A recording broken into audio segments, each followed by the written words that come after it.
গরমের সময় মেথি ফোড়নের পাতলা মাছের ঝোল খেতে দেখাচ্ছি। এর জন্য নিয়েছি মশলা, ধনে, সরষা, জিরা আর নিয়েছি গোলমরিচ, শুকনো লঙ্কা। এগুলোকে আমি শিলে পিষে নিচ্ছি। নিয়ে আমি কড়াইতে তেল বসিয়ে দিলাম। তেল দিয়ে তাতে আমি দিয়ে দিয়েছি লবণ একটু আর হলুদ দিয়ে আমি পটলগুলোকে আগে ভাজা করে নিচ্ছি। পটলগুলোকে একটু লাল লাল করে ভাজা করে তুলে নিয়ে রাখছি।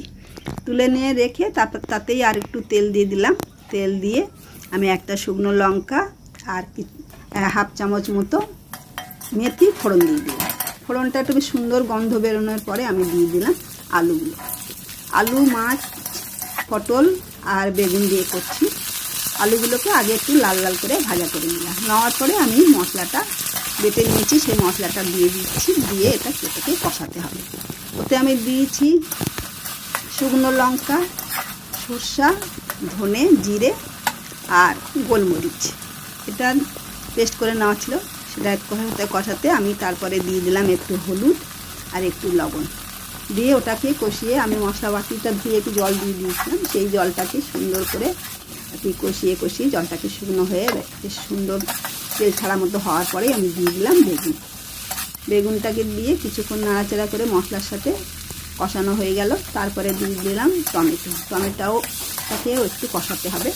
সেই হিসাবে টমেটোটা দিয়ে কিছুক্ষণ কষালে শুকনো বেশ তেল ছাড়া হয়ে যাওয়ার পরে আমি দিয়ে দিলাম পটল ভেজে রেখেছিলাম সেই পটলগুলো দিয়ে কিছুক্ষণ কষিয়ে নিয়ে আমি একদম ফুটন্ত গরম জল ওতে ঢেলে দিলাম। গরম জল ঢেলে দিয়ে সেটাকে ভালো করে মশলার মধ্যে দিয়ে 2 মিনিটের জন্য ঢাকা দিয়ে দিলাম। ঢাকা দিয়ে বেশ দেখো সুন্দর ফুটে উঠেছে। ফুটে ওঠার পরে এবার আমি ওতে মাছগুলো দিয়ে দিই। আমি নিয়েছি বড় রুই মাছের পিস। ইচ্ছা করলে এতে বড় কাতলা মাছের পিস দিয়েও করা যাবে, ভালো লাগবে। আমি এবারে মাছগুলো সবতে দিয়ে দিচ্ছি পরপর। পুরো আমার ঝোলটা হয়ে গেছে কমপ্লিট। আর একটুখানি ফুটে গেলেই হয়ে যাবে। এমনি করে আমি লঙ্কা একটু বেশি করে দিয়েছি এই কারণে, যদি কারোর লঙ্কা খেতে লাগে তাই দিয়ে দিলাম। দিয়ে এবারে 1 মিনিট মতো চাপা দিয়ে দিচ্ছি।